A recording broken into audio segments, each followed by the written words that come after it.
Hi everyone, and welcome back to the 14th video of the Old Testament survey course. In this section, we'll look at the book of Leviticus using the standard categories of background, organization, content, and theological themes. First, the background. As you may recall, Leviticus is the third book of the Torah, which is also called the Pentateuch or the five books of Moses. It is the continuing story of the founding of God's people Israel from the descendants of Abraham into a covenant relationship with God after he had rescued them from Egypt and revealed himself and his righteous standards. And that is where we pick up with Leviticus. It starts right where Exodus ends. In fact, Leviticus is basically a continuation of the instructions about the proper worship of God that were begun in Exodus. The name of this book is Leviticus, and Leviticus is a Greek word which means pertaining to Levites. Levites were the descendants of Levi, one of Jacob's 12 sons. All the priests and tabernacle workers were Levites. Moses and his brother Aaron were Levites, and Aaron was the first high priest, and all the priests were descended from him. So this book is about the activities of the priests and workers in the tabernacle, describing their functions and actions, and how these things matter for all the people of God. Now, the Hebrew title for this book comes from the book's very first words, which are, "and he called." Notice that the book starts with the word "and," which is an unusual word at the very beginning of any book. And that means grammatically, Leviticus continues from Exodus without missing a beat, because it is the third part of a unified whole. We cannot understand Leviticus except as part 3 of the 5-volume Torah. Therefore, the authorship and time of Leviticus are the same for the rest of the Pentateuch. It was written by Moses just after the time of these events at the Exodus from Egypt. But in terms of the history described in this book, Leviticus is like a freeze frame in the historical narrative. In other words, Leviticus is not narrative. It's not story. It does not tell events that happened. The story that we saw in the books of Genesis continuing into Exodus, that story is paused because their travels stopped at Mount Sinai to receive revelation from God. And the story will start again in the next book of Numbers. The story is paused at Leviticus because Leviticus is a different kind of testimony from Israel's history. Leviticus is part of the direct revelation received from God at Sinai. It is primarily laws and instructions about religious life in the ancient Israelite community. All these instructions were given by God and applied while the people were still camped at the base of Mount Sinai, where they remained throughout Leviticus. Therefore, in terms of the purpose of this book, Leviticus continues to address the same question from the end of Exodus. How can a holy God live with an unholy people? The last part of the book of Exodus told where worship would happen by describing the tabernacle. The book of Leviticus then tells how worship will happen. Exodus gave a lot of detail about the construction and furniture of the tabernacle, but it did not really describe what happened in the tabernacle. That is covered in Leviticus. This book gives the divinely inspired and approved manner in which God should be worshiped by Israel. Now, when discussing the nature of this book, I need to acknowledge that Leviticus is a notoriously difficult book. It is the graveyard of well-intentioned Bible reading plans, where people read through Genesis with no problem, Exodus just fine, but then they lose interest in Leviticus because it seems so strange and repetitive, and they don't understand the significance of this book. Now, I hope that this course will help you to overcome that unfamiliarity and help you see the point of Leviticus, and then be able to understand and apply it in your own life. Now, let's look at the organization of Leviticus. The outline of this book is organized around two goals, two things that will happen if these instructions are followed. The first goal is right worship. That is, proper worship that honors and pleases God. This section concentrates on what takes place inside the tabernacle, and this primarily addresses the activities of God's people, particularly the Levites, directed toward God. And the second goal is right living. This is holy living that honors and pleases God. And the focus of this section is what takes place outside the tabernacle in everyday life. And this addresses the activities of God's people toward one another, toward creation, and toward themselves, all in light of God's character and revelation. And this second section is sometimes called the Holiness Code, because as we'll see, the emphasis on this section is on holiness. And then the first section can be broken down into 4 subdivisions. The first describes acceptable sacrifices. The second describes an acceptable priesthood. The third, acceptable worshipers. And the last describes the Day of Atonement. We'll just summarize the contents of each of these sections in a moment. But first, let's get a sense of the content by looking at a few key verses. First is Leviticus 11:44 and 45, which says, I am Yahweh your God. Consecrate yourselves and be holy, because I am holy. Do not make yourselves unclean by any creature that moves about on the ground. I am Yahweh, who brought you up out of Egypt to be your God. Therefore, be holy, because I am holy. This passage demonstrates the key idea of holiness. God required that his people be holy. Now, we talked about the idea of holiness in an earlier section. It is being devoted to God, which entails being separate from the common and unclean, being pure and morally upright. And in this passage, the connection is emphasized between God's holiness and the holiness he demands from his people. Next is Leviticus 16:9 through 10, which commands, Aaron shall bring the goat whose lot falls to the Lord and sacrifice it for a sin offering. But the goat chosen by lot as the scapegoat shall be presented alive before the Lord to be used for making atonement by sending it into the desert as a scapegoat. This passage is part of the ceremony for the Day of Atonement. And the word translated atonement is related to the idea of covering. And atonement is what is done by God's direction to cover or somehow remove our sins and their consequences from before God. Now, of course, God still knows about them because he knows everything, but atonement makes a way for God not to hold them against us. Like someone might say, it's covered if he pays your debt.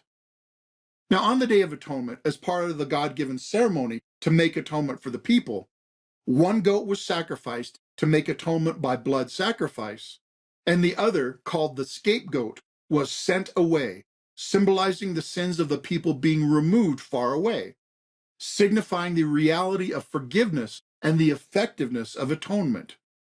Because of the atonement God had provided, the sins are gone. Then later in the same chapter, Leviticus 16:15 and 16 says, He shall then slaughter the goat for the sin offering for the people and take its blood behind the curtain and do with it as he did with the bull's blood. He shall sprinkle it on the atonement cover and in front of it. In this way he will make atonement for the most holy place because of the uncleanness and rebellion of the Israelites, whatever their sins have been. He is to do the same for the tent of meeting, which is among them in the midst of their uncleanness. This passage continues the instructions for the Day of Atonement. It describes the high priest entering the most holy place, which he only did on the Day of Atonement. And it says that he makes atonement for the most holy place. Even the place of God's presence needs to be atoned for with blood sacrifice. Not that God's presence makes it unclean, but because the proximity of the uncleanness and rebellion of the people to God's holiness. This uncleanness of the people made the need for atonement. Then Leviticus 17:11 and 12 says, For the life of a creature is in the blood, and I have given it to you to make atonement for yourselves on the altar. It is the blood that makes atonement for one's life. Therefore I say to the Israelites, none of you may eat blood, nor may an alien living among you eat blood. This passage tells us of the nature of the atonement and the necessity for shedding of blood. Life for life, because the penalty of sin is death. Life is taken and blood is shed in order for atonement to happen. This is the thing God has given in order to make atonement. And therefore, blood and life shall be considered sacred by God's people. And finally, Leviticus 19:2 says, "Speak to the entire assembly of Israel and say to them, be holy, because I, Yahweh your God, am holy." And this repeats the idea from earlier and emphasizes holiness, which is still a central idea of Leviticus. All right, these are the key verses from Leviticus. Now, let's look at the content of each section. We won't go into the level of detail which we did for Genesis and Exodus, but I hope you'll get a summary of the contents and understand the book as a whole, which will prepare you for further study. The first section teaches about right worship, how to worship rightly. It teaches about 5 types of sacrifices that are acceptable to God. There are 5 general types of offerings commanded in Leviticus, and the purpose for them is also given, as I'll highlight. First is the burnt offering. In this sacrifice, an animal is slaughtered and its entire carcass is burned up, giving it completely to God. This sacrifice acknowledges God's complete ownership and his due as Lord over his people. Next is the cereal offering, also called the grain offering.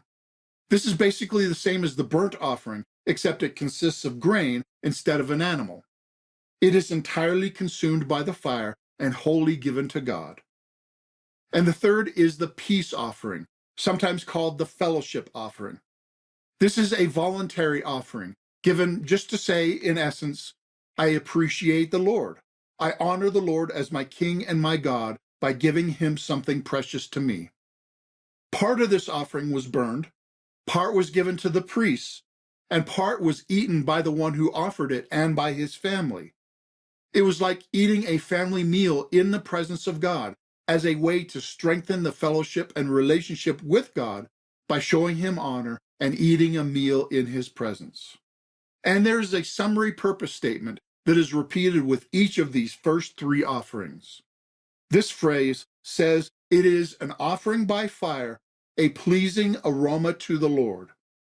This shows that each of these offerings was seen as strengthening the connection between people and God by giving him honor, and this was somehow pleasing to the Lord. The 4th type of offering is called the sin offering. These are required for specific sins that a person might commit. Whenever a person committed a sin, they were to offer a specific sacrifice according to the regulations explained in Leviticus. And the 5th is the guilt offering. These are required for general guilt, not for specific sins, but for the guilt of conscious and unconscious sin in general. And these last 2 types of sacrifice also have a summary purpose statement, which is, the priest shall make atonement on his behalf for his sin, and he shall be forgiven. This repeated refrain proclaims that when these offerings are made, the people are assured that their sin is effectively dealt with, because God himself has commanded these sacrifices, and he has promised that because of these sacrifices, their sin would be forgiven. Then the next portion of Leviticus talks about acceptable priesthood. In chapter 8, Aaron and his sons are consecrated as priests. In chapter 9, they begin their priestly work. They offer sacrifices which are accepted by God. Then, by way of contrast, in chapter 10, 2 of Aaron's sons offered sacrifices which were not accepted by God. We're told that they offered unauthorized sacrifices which were contrary to what God had commanded them. They made sacrifices on their own initiative and decision and not in obedience to God's command. And as a result, they were killed by God. This sends the clear message that we must worship God's way. He makes the rules, not us.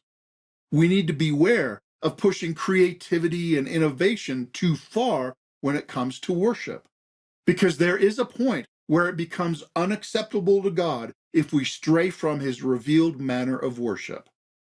Make sure your worship activities and practices are formed more by God's revelation than by our culture or by people's personal preferences, even your own.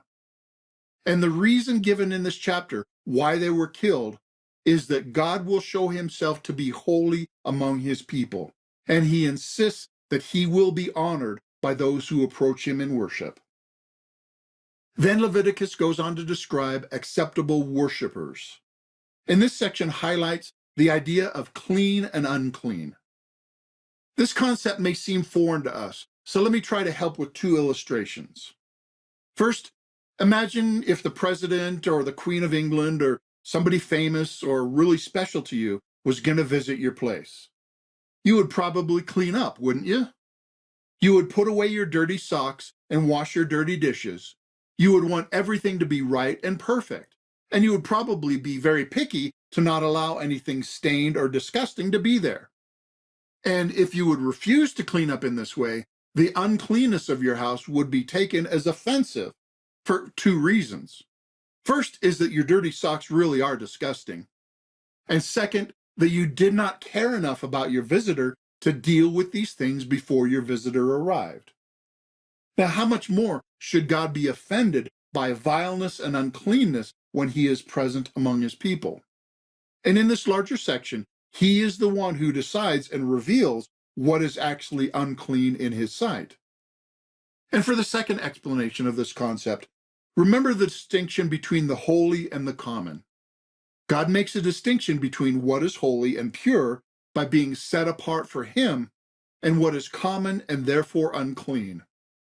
The world is stained by sin and decay, but God is completely holy and pure, and a sharp distinction is made between the two. And he wants his people to be on the side of purity and holiness, not on the side of uncleanness and contamination. Now, these are imperfect illustrations, and there's also an aspect of hygiene and protection for God's people in all these commands. But I hope these things will help you see why God takes the concept of clean and unclean seriously. And these chapters not only teach about what is clean and what is unclean, they also teach how to have cleanliness in those specific issues so as to honor and avoid offending God. Chapter 11 describes clean and unclean food. Chapter 12 talks about childbirth. Chapters 13 and 14 address fungus and skin disease. And chapter 15 gives regulations about various bodily discharges. And this whole section climaxes with the Day of Atonement. The Day of Atonement is one of the central ideas of Leviticus, and it was one of the most important days of the Israelite calendar. On this day, the people would abstain from all food. Sacrifices were offered to atone for everything. Every part of the tabernacle was atoned for by sprinkling with blood, and sacrifice was made for every part of Israelite life. The high priest entered the most holy place, and he splashed blood on the atonement cover of the Ark of the Covenant. This is the only time of year he entered the most holy place. And the scapegoat symbolically took the sin of the people away outside the camp. One animal was killed and one animal was sent away, and they both symbolically took away sins. And the result of the Day of Atonement, stated in 1630, was that all would be clean. All of this so far was God's instructions about how he was to be worshiped rightly by his people in the desert. Then the second major section of Leviticus teaches about right living, how to live rightly in every area of life. This section is often called the Holiness Code because the word holy is used many times. And the result of people following these laws in that culture is that they would be holy. That was one overall reason given for obeying these laws, to be set apart to the Lord as holy. Now, there's a variety of laws covered in this section, including such things as moral laws, Sabbath laws, vows and tithes, and many others, covering all parts of Israelite life. And all these laws are based in some way on God's character, so that in following these laws and being holy, his people were somehow imitating and conforming to his character. Remember the important command repeated in this section, be holy because I am holy. And then the other major reason given in Leviticus for obeying all these laws is, quote, I am Yahweh. Again, this is an appeal to God's character and to his lordship and to the kind of God that he is, and that he is to be taken very seriously based on his revelation of his nature and character that they saw in the Exodus from Egypt and in the giving of the covenant at Sinai.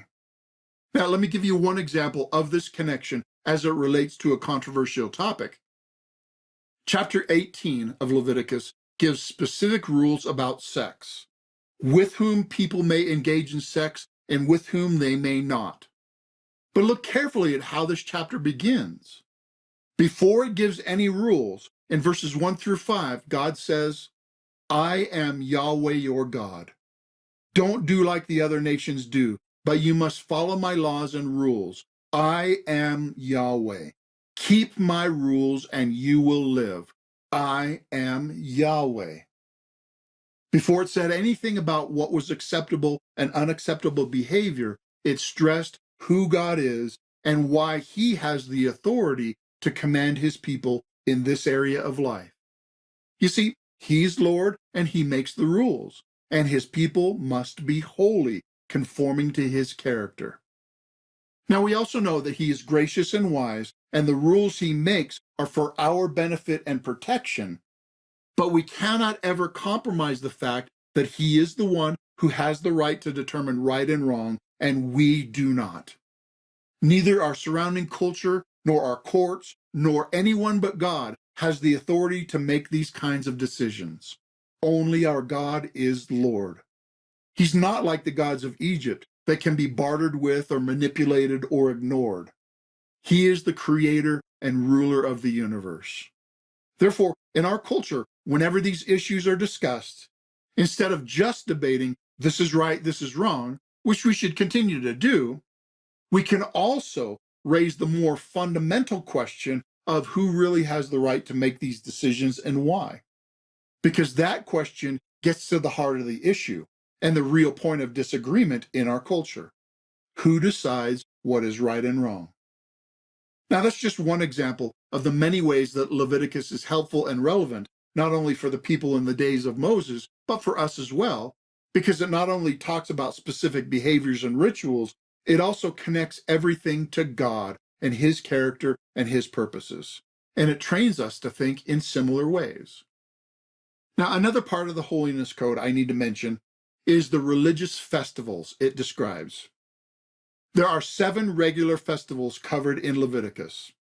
It mentions the weekly Sabbath observance, and it reminds of the celebration of the Passover on every anniversary of that event. It describes the yearly Day of Atonement and other yearly celebrations, each of which has some memorial and religious significance, remembering and celebrating what God has done for his people. And Leviticus makes provisions for the forgiveness of debts and rest on the Sabbath and Jubilee years.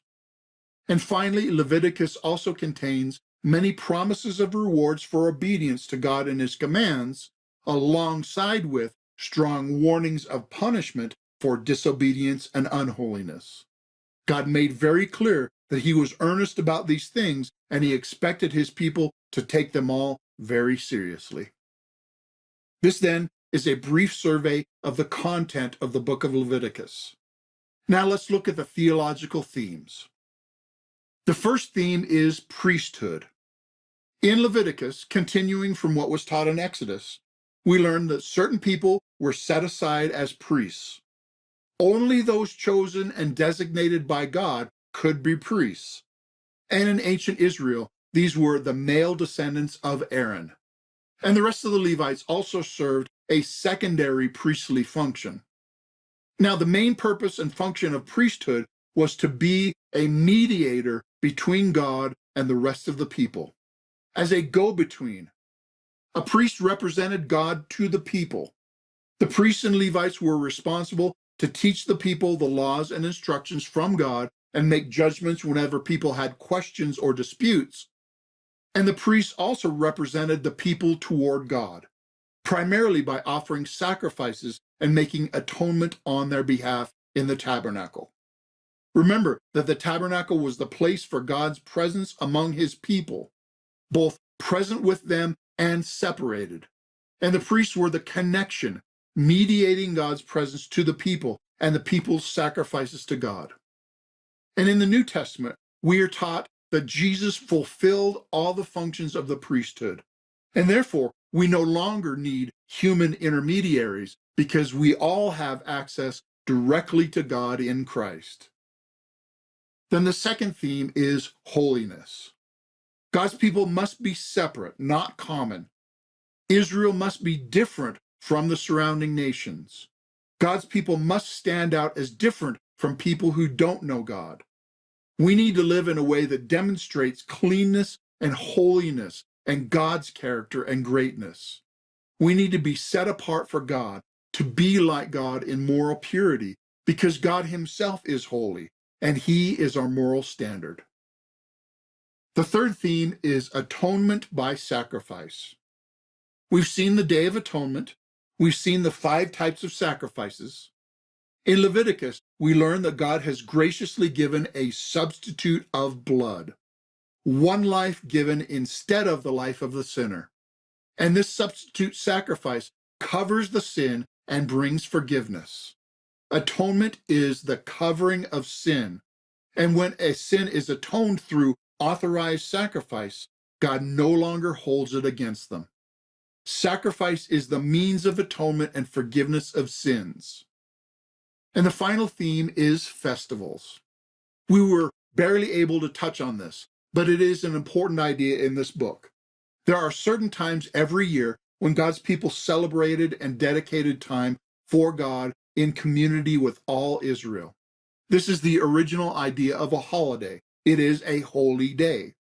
These are times set aside for fellowship with God. And many of the sacrifices described in this book happened as a part of their regular festival days.